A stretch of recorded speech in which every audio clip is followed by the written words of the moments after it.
오늘 요한복음 내용 보면요. 이제 부활 8일 축제가 끝나고 부활 제2주간을 맞이하고 있죠. 우리가 지난 부활 대축일부터 부활 8일 축제까지 계속해서 예수님의 부활과 또 당신 자신을 드러내시는 어떤 징표들, 사람들에게 막 앞에 나오고 또 의심하고 있었던 사람들이 점차적으로 믿게 되는 모습, 그리고 이제는 보지 않고도 믿을 수 있어야 된다는 가르침을 우리에게 주고 계셨습니다. 오늘 나오는 이 요한복음 3장의 내용을 보면 바리사이 가운데 니코데모라는 사람이 등장을 하는데, 그는 유다인들의 최고의회 의원이었대요.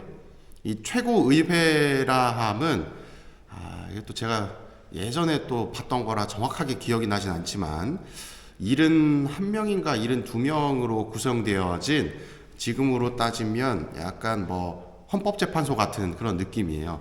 최고 의결 기구예요. 유다인들 사이에서.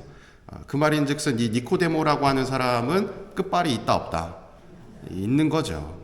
그 많은 사람들 중에서도 최고의 결정 기구의 의원으로 활동하고 있다는 것은 굉장히 바리사이들 중에서도 바리사이라는 의미겠죠. 그 사람이 밤에 예수님께 와서 말을 했대요. 스승님, 저는 스승님이 하느님에게서 오신 스승님이심을 알고 있습니다 라고 고백을 하는 거예요. 근데 이 사람이 언제 찾아왔다 그래요? 밤에. 밤에는 내가 움직이는 게 보이나요, 안 보이나요? 그 말은 어떻게 온 거예요? 몰래 온 거죠. 왜 몰래 왔을까요?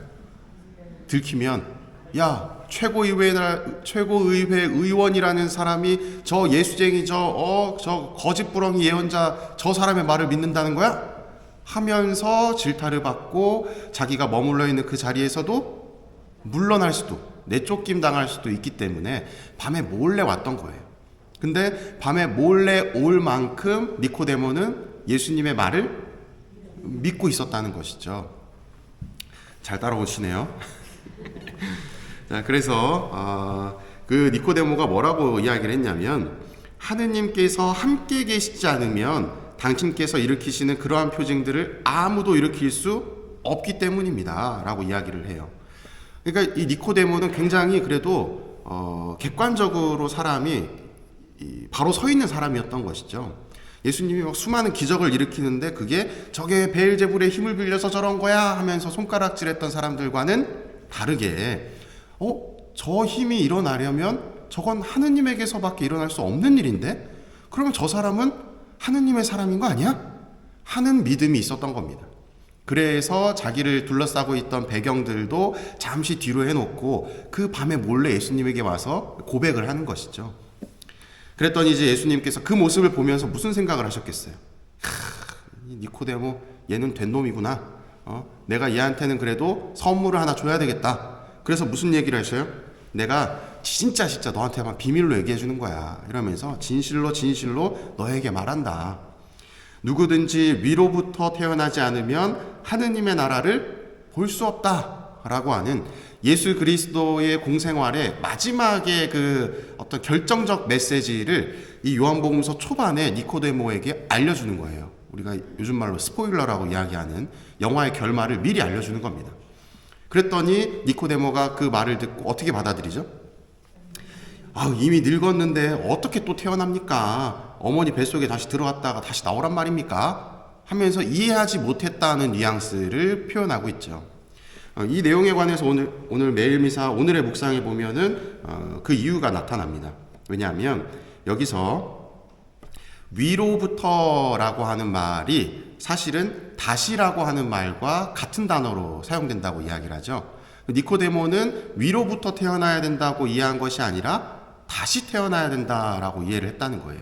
그러니 다시 태어나야 된다라고 들으니 어떻게 한번 사람이 태어나는데 다시 태어납니까? 라고 반응을 한 거죠. 근데 우리는 알고 있죠. 위로부터 태어난다는 것은 어떤 의미일까요?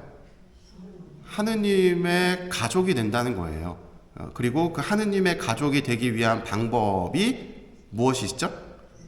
세례를. 그렇죠. 세례를 통해서 다시 이 위로부터 태어나게 되는 것을 우리는 알고 있습니다. 그래서 예수님께서는 이렇게 얘기를 하시죠. 뒤에 누구든지 물과 성령으로 태어나지 않으면 하느님 나라에 들어갈 수 없다 라고 이야기를 해요. 물과 성령은 곧 뭘 상징한다? 이 세례성사를 상징을 하는 겁니다. 그래서 곧 또 뒤에 보면 육에서 태어난 것은 육이고 그 사람한테서 태어난 것은 사람이고 영에서 태어난 것, 하느님에게서 태어난 것은 하느님이다 라는 겁니다. 그래서 성령으로 다시 태어나야 된다.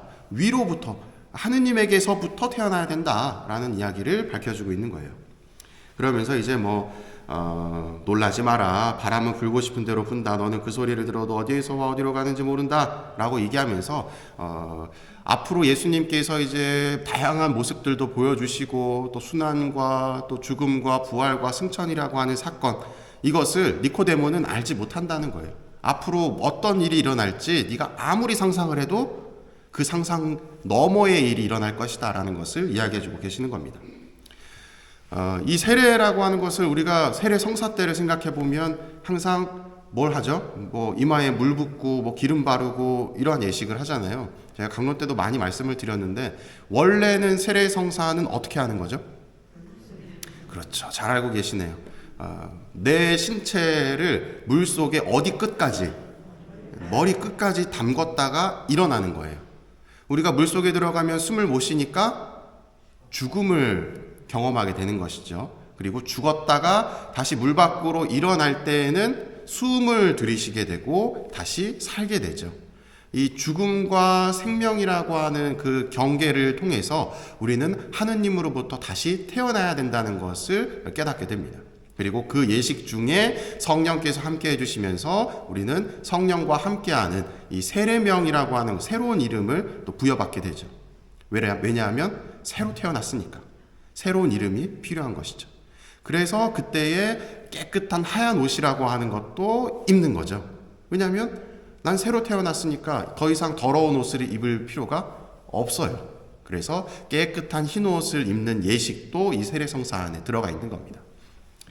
이처럼 세례를 통해서 다시 태어나게 됨을 오늘 요한복음서는 알려주고 있는데 우리는 사실 알고 있죠. 그들은 몰랐었지만 아는 사람들은 특권이에요.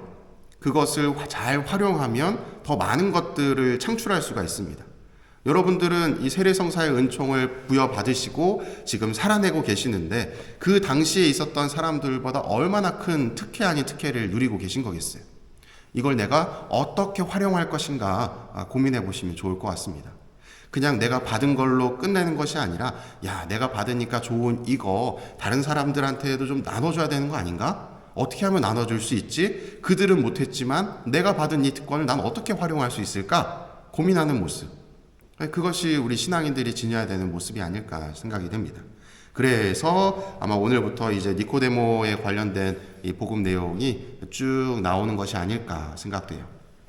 여러분들도 저와 비슷 혹은 똑같은 관점으로 오늘 복음을 보시면서 내가 무엇을 할 수 있는가 고민해 보시면 좋겠습니다. 사랑합니다.